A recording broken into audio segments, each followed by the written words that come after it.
Good morning student. आज हम देखेंगे FCFS dish scheduling algorithm.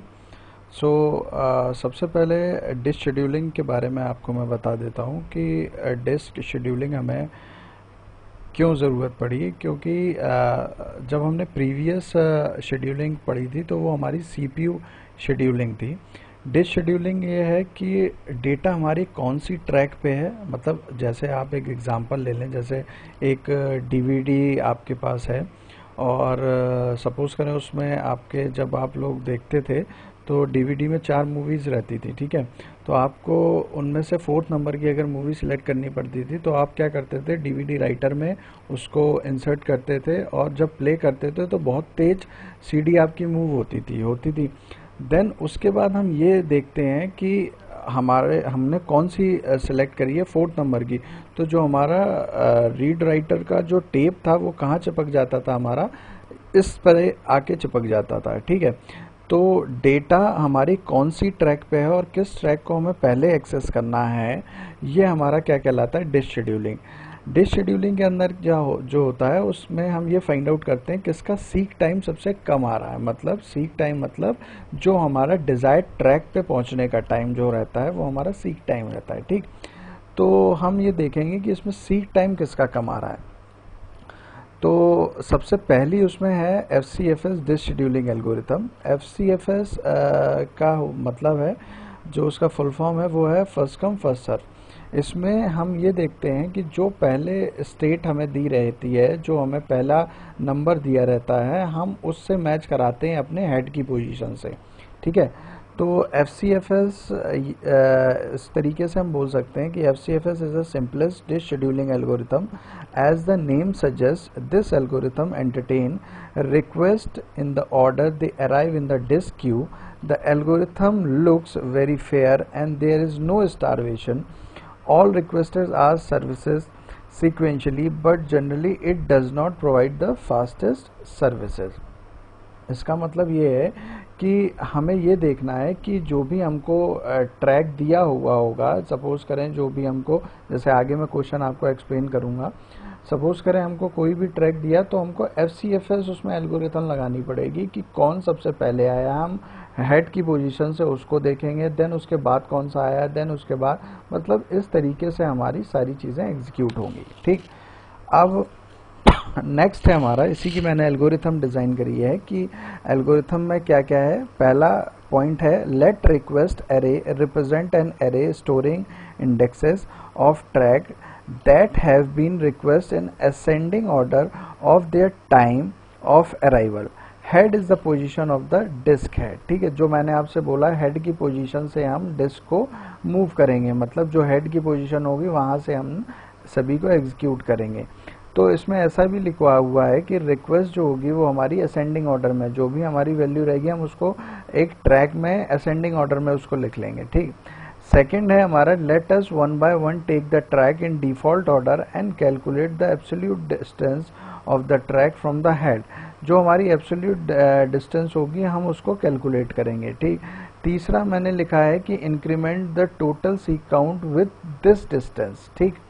Fourth है हमारा, currently services track position now become a new head position. मतलब अब जैसे ही नेक्स्ट पोजीशन पे हेड मूव होगा तो उसकी हेड की पोजीशन क्या होगी, जो पहले वाली थी वो तो नहीं रहेगी, जो दूसरी चेंज हो जाए। तो ये हमारा फोर्थ पॉइंट है। फिफ्थ है, go to step 2 until all track as request array have not been serve. ये कब तक करते रहना है, जब तक कि पूरे ट्रैक में जो वैल्यू है वो हमारी एग्जीक्यूट ना हो जाए, ठीक। अब एक छोटा सा एग्जाम्पल मैं आप लोगों को देख के बता रहा हूँ कि इसको बहुत ध्यान से देखिएगा कि इनपुट हमने क्या दिया हुआ है। हमारी रिक्वेस्ट सीक्वेंस क्या है, 176 है, 79 है, 34 है, 60 है, 92 है, 11 है, 41 है और 114 है, ठीक। इनिशियल हेड की पोजीशन इसमें क्या दे दी है, हमने 50 दे दी है, ठीक। अभी ये आउटपुट पे आप ध्यान नहीं देना, आप आउटपुट अभी मत देखें, आप ये सिर्फ देखें कि 176 से लेकर हमारा कितना दिया है, मतलब 41 से लेकर हमारा 176, और हमें क्या यूज करना है, FCFS। तो जैसा कि मैंने आपको बताया कि let's array represent the storing indexes track has been requested ascending order. अब पहला स्टेप देख लें, तो तो इन सबको क्या किया, जो ट्रैक जो थे इन सबको क्या मैंने लिखा है, असेंडिंग ऑर्डर में लिख लिया 11, 34, 41, 50, 60, ये अप टू कहाँ तक गया 170। आपको दिया रहेगा कि आपको कितने से कितने बीच की वैल्यू रहती है, जो भी आपको क्वेश्चन में दिया होगा कि सिलेंडर आपका कितने से कितने बीच तक का है। तो यहाँ से हमने मान लिया 0 से लेकर कितना है 199। तो आप 0 से लेकर 199 के बीच देखेंगे, जो जितने भी हमारी वैल्यू हैं सब 0 से 200 के बीच में, मतलब 199 के। तो हमने क्या किया, सबको असेंडिंग ऑर्डर में लिख लिया, ठीक है। अब हमारा नेक्स्ट क्या होगा, late us one by one, मतलब एक एक करके अब उसको हम लेंगे। थर्ड हमारा है increment the total seek time, जो हम काउंट करेंगे और करंटली सर्व कर देंगे हम position now become the new head position. मतलब अब हेड की पोजीशन जैसे ही हम एक एक स्टेप मूव करेंगे, हेड की पोजीशन चेंज होती जाएगी और हम इसको एग्जीक्यूट करते जाएंगे। ये हमें कब तक करना है, जब तक कि हमारा पूरी चीज एग्जीक्यूट ना हो जाए। तो देखो अभी हमने हेड की पोजीशन क्या रखी हुई है, हमने 50 रखी हुई है, तो हमारी हेड की पोजीशन क्या है अभी 50 है। तो 50 से हमें सीक्वेंस क्या दिया हुआ है, रिक्वेस्ट जो दी है कहाँ है 176। तो 50 से हम कहाँ गए 176, ठीक है। जो असेंडिंग ऑर्डर में लिख दिया है उसमें नहीं देखना है, ये तो हमने अपने थोड़ा सा उसके लिए लिखा हुआ है कि हमको दिक्कत ना हो, मतलब इसलिए हमने इसको असेंडिंग ऑर्डर में सारी चीज़ें एग्जीक्यूट कर ली हैं, क्योंकि हेड की पोजीशन हमें पता पड़ गई कि 50 है। तो 50 से हम कहाँ गए 176, 176 से हम कहाँ गए देखो 79, तो हम कहाँ गए 79, 79 से हम कहाँ गए 34, हम कहाँ गए 34, 34 से फिर हम कहाँ गए 60 पे, फिर हम 60 पे आ गए। 60 से हम कहाँ गए 92 पे, देखो 92 पे आ गए। 92 से हम कहाँ गए 11 पे, 11 से हम कहाँ गए 41 से, 41 और 41 से हम कहाँ गए 114 पे। तो आपने देखा होगा एक एक स्टेप हम मूव कर रहे हैं, FCFS एल्गोरिथम लगा रहे हैं कि जो हमारे ट्रैक पे होगा उसको हम एक एक करके स्टेप एग्जीक्यूट करेंगे। देखो मैं फिर से आपको समझा दूं कि 50 से लेकर हम 176 जो हमने असेंडिंग ऑर्डर में लिखा है उससे नहीं देखेंगे। मैं फिर आपसे बोल रहा हूं ध्यान से, जो उसका सीक्वेंस है रिक्वेस्ट है हम उससे ही उसको मैच कराएंगे। तो 50 से हम कहाँ गए 176, 176 से कहाँ गए हम 79, 79 से हम कहाँ गए 34, 34 से हम कहाँ गए 60, 60 से हम कहाँ गए 92, 92 से हम कहाँ गए 11, 11 से हम कहाँ गए 41 और 41 से हम कहाँ गए 114 पे, ठीक। इतनी चीज क्लियर है, ठीक। अब यहाँ से ध्यान से देखें total number of seek operation कितने हुए 510। सीक सीक्वेंस क्या हुआ, जो सीक्वेंस है उसका एज इट इज, जो हमारा सीक्वेंस था वो कैसा था एज इट इज, क्योंकि हमने इस पर चेंजेस ही नहीं किए हैं, ठीक है। The following chart show the sequence in which request tracks are service using FCFS। तो इस तरीके से हमने FCFS को एग्जीक्यूट किया। अब देखो टोटल सीक काउंट हम कैसे कैलकुलेट करते हैं, देखो 76 माइनस 50, क्यों, क्योंकि हमने ये देखा है जो हमारा सीक्वेंस है वो हमारा कहाँ सबसे पहले कौन सी वैल्यू है 176, तो हेड की पोजीशन अभी क्या है 50, तो माइनस क्या होगा 176 माइनस 50, आई बात समझ में 176 माइनस 50। फिर उसके बाद जहाँ जहाँ हम जाते जा रहे हैं, देखो मैं फिर बोल रहा हूँ, देखो वही चीज़ है 176 हुआ, 79 हुआ, 34 हुआ, फिर हमारा 60 हुआ, फिर हमारा 92 हुआ, फिर हमारा 11 हुआ, फिर हमारा 41 हुआ, फिर हमारा 114 हुआ। तो हम कहाँ गए 50 से हम कहाँ गए 176, तो माइनस क्या है 176 माइनस 50, फिर हम कहाँ गए 79, तो 176 माइनस 79, फिर हम कहाँ गए 34 पे, तो 79 माइनस 34, फिर हम कहाँ गए 60 पे, तो 60 माइनस क्या हुआ 34, फिर हम कहाँ गए 92, तो 92 माइनस क्या हुआ 60, फिर हम कहाँ गए 11 पे, तो 92 माइनस क्या हुआ 11, फिर हम कहाँ गए 41, 41 माइनस क्या हुआ 11, फिर हम कहाँ गए 114 माइनस क्या हुआ 41। तो जब इन सभी चीज़ों को हम कैलकुलेट करेंगे तो हमारा सीक्वेंस कितना आएगा 510, ठीक। इतनी चीज़ क्लियर है। अब देखो इसका छोटा सा एक प्रोग्रामिंग करके बताया मैंने, इससे आपको और क्लियर हो जाएगा। अगर आपको क्वेश्चन क्लियर हो गया है तो प्रोग्रामिंग में आपका कुछ भी नहीं है, मतलब कुछ भी नहीं इन द सेंस ऐसे बोलूँगा कि अगर हमको एल्गोरिथम समझ में आ गई है तो हमारे प्रोग्रामिंग में कुछ भी नहीं बचता है, ठीक है। तो ध्यान से देखना ऊपर मैंने इंट साइज का क्या डिफाइन किया हुआ 8, क्योंकि वैल्यू हमारे पास कितनी थी 8 है। वॉइड FCFS हम डिज़ाइन कर रहे हैं,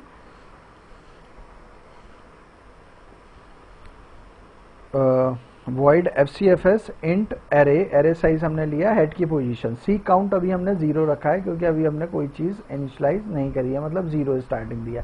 हमें क्या क्या फाइंड आउट करना है, हमें डिस्टेंस देखनी है और करंट ट्रैक को देखना है। अब ध्यान से देखना, ये हमारा क्या है, फॉर लूप लगा है i equals to 0, i less than equals to size और i प्लस प्लस। तो करंट ट्रैक अभी हमारा कहाँ पे है, एरे ऑफ i, ठीक है। तो हमने क्या देखा, डिस्टेंस इससे कैलकुलेट कराएंगे, सीक काउंट कैलकुलेट कराएंगे और हेड की पोजीशन जो होगी वो हम कैलकुलेट करा देंगे। ये हमारा लगा है, एक एक हम एग्जीक्यूट करेंगे। ए ऑफ आई हमारा क्या होगा, जैसे ये साइज हमारा जो है 176 है, 79 है, 34 है, 60 है, एक एक करके यहाँ से उठेगा। अगर आपको समझ में आ रहा हो तो क्लियर, पूरी आपको पिक्चर क्लियर हो गई होगी कि किस तरीके से बना हुआ है, ठीक है। तो हमने यहाँ से सबसे लिया, तो करंट ट्रैक अभी हमारा क्या है 176, और 176 से क्या हमने माइनस किया 50 को माइनस कर दिया, तो सीक काउंट हमारी डिस्टेंस वो काउंट हो गई, ठीक है। हेड की पोजीशन अब हमारी जो करंट ट्रैक है वो निकल आई है, ठीक है। अब नेक्स्ट हम दूसरा क्या करेंगे, 50, पहले हमारा क्या था, हेड की पोजीशन थी, तो करंट ट्रैक क्या था हमारा 176। अब 176 के बाद हमारा क्या है 79, तो 79 अब इससे माइनस होगा, जैसे हमने प्रीवियस किया था। देखो 176 से हमारा क्या हुआ, 79 माइनस हुआ, तो हेड की पोजीशन अब हमारी क्या डिज़ाइन हो गई, हेड की पोजीशन हमारी हो गई अब 79, क्योंकि 175 तक तो आ गए थे। देखो ध्यान से देखो, 70 यहाँ तक तो आ गए हैं, यहाँ तक आ गए। अब हेड की पोजीशन पहले क्या थी 50 से क्या हुई 176, 176 से क्या होगी हेड की पोजीशन 79। तो देखो यहाँ भी हमने क्या लिखा, हेड की पोजीशन क्या हुई 79 और करंट ट्रैक हमारा क्या होगा 176, ठीक है। तो सीक काउंट भी हम उसी तरीके से काउंट करेंगे। हेड की पोजीशन हमने दिया, करंट ट्रैक दिया, total number of seek operation निकाला है, फिर वही फॉर लूप हमने लगाया है। फिर फॉर लूप लगाया है तो हमने इंट मेन में 79 तक पहुंच गए। अब हेड की पोजीशन हमारी क्या हुई 34, तो 79 माइनस क्या हुआ 34, तो यहाँ करंट ट्रैक क्या होगा 79 और 79 माइनस क्या हुआ हमारा 34। डिस्टेंस इसी तरीके से कैलकुलेट करेंगे, हेड की पोजीशन हमारी करंट ट्रैक आ गई, काउंट आ गया हमारा total number of seek operation. इसी तरीके से हम इस चीज़ को एग्जीक्यूट करते चले जाएंगे। तो आपने देखा होगा जैसे ही हमने 79 किया था, 34 किया, ऐसे ही हम 60 करेंगे, 60 भी हम एज इट इज़ करेंगे, 92 को भी हम एज इट इज़ करेंगे, 11 को भी हम जैसे प्रीवियस किया है वैसे ही करेंगे, 41 को करेंगे और 114 करेंगे। इंट हेड की पोजीशन हमारी कितनी दी है 50 दी है, ठीक है। जो हमारी हेड की पोजीशन अभी हमारी क्या है 50 है। तो इस तरीके से हमें एग्जीक्यूट करते हुए जाना है। तो आपको ये जो सारी चीज़ें हैं, मैं आगे भी एल्गोरिथम्स इन सभी की बताऊंगा, तो इन सभी एल्गोरिथम में ये चीज़ तो लगेगी ही लगेगी। आप इस पे तो बिल्कुल ऐसा कर लेना कि ये सारी चीज़ें तो एग्जीक्यूट होंगी ही। डिस्टेंस कैलकुलेट होगा, सीक काउंट कैलकुलेट होगा और हेड की हमारी पोजीशन कैलकुलेट होगी। तो इस तरीके से हम एग्जीक्यूट करेंगे, ठीक है। अब जैसे हमने देखा कि हमने 34 एग्जीक्यूट कर लिया था, ठीक है। 34 होने के बाद हम क्या देखेंगे, हेड की पोजीशन कहाँ गई हमारी 60। देखो मैं इसलिए आप लोगों को बताता जा रहा हूँ क्योंकि आपको और क्लियर तरीके से हमारी चीज़ें समझ में आ जाएं, ठीक है। तो 79 के बाद 30 हुई, 30 के बाद हमारी 60 हुई, सॉरी 34 था। तो 34 के बाद हमारा क्या हुआ, अब हम किस पे आ गए, हम 60 पे आ गए। 60 के बाद हम किस पे आ रहे हैं 92 पे आ रहे हैं, 92 के बाद हम 11 पे आ रहे हैं, फिर हम किस पे आ रहे हैं 41 पे आ रहे हैं, फिर हम 114 पे आ रहे हैं। तो ये चार्ट अगर आपके दिमाग में है, एक्सप्लेन जो मैंने किया हुआ है, ये चार्ट अगर आपके दिमाग में है तो आपको एग्जीक्यूट करने में सिंगल भी टाइम नहीं लगेगा, एज इट इज़ वैसे ही एग्जीक्यूशन है। जैसा कि हमने पीछे जो क्वेश्चन में समझा हुआ है वही सारी चीज़ें हैं। क्योंकि आप लोगों ने देखा होगा जो एल्गोरिथम भी मैंने डिज़ाइन करी है वो एल्गोरिथम भी इसी तरीके से एग्जीक्यूट हो रही है कि मैं फिर से बार बार इसलिए बता रहा हूँ क्योंकि आपको वो चीज़ प्रॉपर क्लियर हो जाए कि असेंडिंग ऑर्डर जो हमने दिया हुआ है उसका टाइम इंटरवल जो होगा वो उसी हिसाब से हम एग्जीक्यूट करेंगे। सबसे पहले हम क्या देखेंगे, हेड की पोजीशन को देखेंगे, फिर 1 बाय 1 उन सारी चीज़ों को कैलकुलेट करेंगे। जब कैलकुलेट करेंगे तो ऐसे ही हम सीक काउंट फाइंड आउट करेंगे। सीक काउंट फाइंड आउट करने के बाद न्यू हेड की पोजीशन हमारी क्या होगी वो हमने आपको बता दी है कि किस तरीके से एग्जीक्यूट होगी। तो जैसे जैसे हेड मूवमेंट होता जाएगा वैसे वैसे चीज़ें हेड की पोजीशन जो होगी वो हमारी एग्जीक्यूट होती जाएगी, ठीक। अब इस तरीके से हमने क्या किया था कि हम 34 तक आ गए थे। अब क्या है, हमारा 60 है, तो हमने ये देखा कि 60 को हम किस तरीके से, 60 माइनस क्या हुआ 34, तो हेड की पोजीशन अभी क्या है हमारे पास 34, तो 60 माइनस क्या हुआ 34। ऐसे ही हम डिस्टेंस निकाल लेंगे, ऐसे ही हम हेड की करंट ट्रैक की वैल्यू फाइंड आउट कर लेंगे। फिर ऐसे ही हम total number of seek operation find out करेंगे। सीक ऑपरेशन के होने के बाद फिर हम क्या करेंगे, फिर हम एक एक एरे को इसी तरीके से लेके आएंगे कि अब हमारे पास 92 है, तो 92 को भी हम एज इट इज़ एग्जीक्यूट करेंगे। फिर हमारे पास क्या है 11 है, उसको भी हम उसी तरीके से लेके जाएंगे। उसके बाद हमारा 41 है, देन हमारा क्या है 114 है। तो इस तरीके से हम सारी चीज़ें एग्जीक्यूट करेंगे। ठीक, अब ये हम देखेंगे कि total number of seek operation हमारे पास कितने निकल के आए। सीक ऑपरेशन मैंने आपको बताया था, सीक ऑपरेशन मतलब डिजायर्ड ट्रैक पे पहुंचने का समय। डिजायर्ड ट्रैक पे पहुंचने का समय वो हमारा क्या होता है, सीक ऑपरेशन होता है। तो सीक ऑपरेशन हमारा कितना आया 150। 150 किस तरीके से आया, 150 देखो इन सभी को मैंने माइनस किया, प्लस करता चला गया, तो हमारा सीक ऑपरेशन कितना आया 150। अब जब सीक काउंट या सीक ऑपरेशन दोनों बात एक ही है, उसमें कोई चेंज नहीं है, तो किस तरीके से हम कैलकुलेट करते हैं इसी तरीके। अगर आपको इसमें मैंने बता रहा हूँ कि अगर आपको इसमें लेटेंसी दे दें कि आप इसमें लेटेंसी भी फाइंड आउट करो, तो लेटेंसी का फॉर्मूला होता है 1/2r। क्या फॉर्मूला होता है 1/2r। तो आप उससे भी उसको एग्जीक्यूट कर सकते हैं, इसमें 2 का इंटू कर देंगे तो वो हमारा कन्वर्ट हो जाएगा लेटेंसी के अंदर। ठीक, तो इस तरीके से हम इस सारी चीज़ों को कैलकुलेट करेंगे। तो total number of seek operation हमारा क्या रहा 150। अब सीक सीक्वेंस वो बोल रहा है, मतलब डिजायर्ड ट्रैक पे पहुंचने का सीक्वेंस क्या होगा। ऑब्वियस सी बात है, जो हमारा FCFS है, तो हमारे पास FCFS में जो हमारे ट्रैक पे वैल्यू होंगी, जो हमने असेंडिंग ऑर्डर लिखा है वो नहीं, जो हमारी एक्चुअल वैल्यू होंगी उसको हम क्या कहेंगे FCFS के अंदर लेके आएंगे। अब FCFS उसी तरीके से हम सारी चीज़ों को कैलकुलेट करेंगे, जैसा कि आपको क्वेश्चन में दिया होगा कि ये आपका सीक्वेंस है और आपका सिलेंडर जो है वो 0 से 199 के बीच में है, मतलब 200। ठीक है, तो जब आप असेंडिंग ऑर्डर करेंगे तो इन सबको आप असेंडिंग ऑर्डर के हिसाब से लगा देंगे। लेकिन FCFS के अंदर हम जो भी चीज़ सेलेक्ट करेंगे तो हम उसको किस तरीके से करेंगे, जो हमारा ट्रैक पे वैल्यू दी होंगी उस हिसाब से, ना कि जो हमने असेंडिंग ऑर्डर में लिख दी है उस हिसाब से। अगर असेंडिंग ऑर्डर में लिख देंगे, सपोज करें असेंडिंग ऑर्डर में लिख देंगे, तो FCFS का रूल तो वैसे ही ब्रेक हो जाएगा, क्योंकि फर्स्ट कम फर्स्ट सर्व का तो कोई रूल ही नहीं बनता है उस हिसाब से।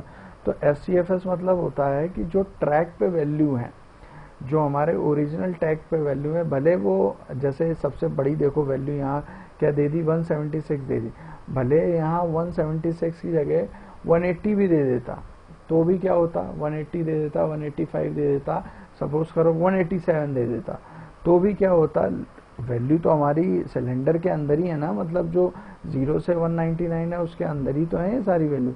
तो इस तरीके से हम इस चीज़ को कैलकुलेट करते हैं। तो इसीलिए हमने क्या लिखा है कि जो भी हमारा ट्रैक होगा, जो भी हमारी ओरिजिनल वैल्यू होगी, हम FCFS उसके हिसाब से चलाएंगे। ठीक, बाकी जो आगे भी एल्गोरिथम यूज़ हो रही है, SSTF है, स्कैन है, C स्कैन है, लुक है, C लुक है, तो उसको भी मैं बहुत तरीके से आपको बता दूंगा, जिससे आपको कभी कोई मिस्टेक नहीं होगी। ठीक, तो हमने क्या कैलकुलेट किया था इसमें, ये सारी चीज़ें करने के बाद सीक सीक्वेंस देखा था, तो ऑब्वियस सी बात है सीक सीक्वेंस हमारा क्या होगा 179 बोल रहा हूँ 176। फिर उसके बाद हमारा सीक सीक्वेंस क्या होगा 79। फिर उसके बाद हमारा 34, जो हमने दिया हुआ है वही हमारा क्या होगा सीक्वेंस होगा। तो उस चीज़ को थोड़ा सा ध्यान में रखें और इस चीज़ को एग्जीक्यूट करने की कोशिश करें। तो जो हमारा सीक्वेंस होगा वो एज इट इज़ हमारा क्या है, जो हमने FCFS में वैल्यू रखी है, जो हमें दी गई है, वही हमारा सीक्वेंस हो जाएगा। हाँ, अगर सपोज करें यही दूसरी एल्गोरिथम अगर अपन यूज़ कर रहे होते, SSTF यूज़ कर रहे होते, या स्कैन यूज़ कर रहे होते, या सर्कुलर स्कैन यूज़ कर रहे होते, तो हमें क्या करना पड़ता, देखना पड़ता। मैं आगे एक एक करके आपको सारी एल्गोरिथम को एक्सप्लेन कर दूंगा, लेकिन यहाँ तक आप जो भी एल्गोरिथम मैं आपको कराता जाऊँ उसको बहुत ध्यान से एग्जीक्यूट करिएगा, उसको बहुत ज़्यादा ध्यान से करना। और इसमें कोई भी अगर मिस्टेक हो जाती है तो पूरा क्वेश्चन रॉन्ग हो जाएगा, तो इस चीज़ का ध्यान रखना। ठीक है, तो मैंने ये कॉन्सेप्ट जो है वो अपनी बुक से ही लिए हुए हैं। तो मैंने आपसे पहले ही बोला है, इसके लिए बुक आप गेल्विन की ले लें और इस चीज़ को एग्जीक्यूट कर लें। ठीक है, तो इसमें कोई भी अगर प्रॉब्लम आए तो आप लोग मुझसे बात करना। जो हम रिवीजन क्लास में क्लास लेते हैं, अगर वहाँ नहीं समझ में आए तो रिवीजन क्लासेस में आप एक दो बार इस चीज़ को पूछना। ठीक है, और खुद से करना, मतलब कोई भी क्वेश्चन लेके खुद से करना। आगे जो एल्गोरिथम है वो थोड़ी सी टफ है, लेकिन इतनी टफ नहीं है जितनी आप कर ना पाए। ठीक है, तो इसको करके देखिएगा। अगर कोई भी प्रॉब्लम या कोई भी इशू आता है तो आप मुझे बता सकते हैं। ठीक है, ओके।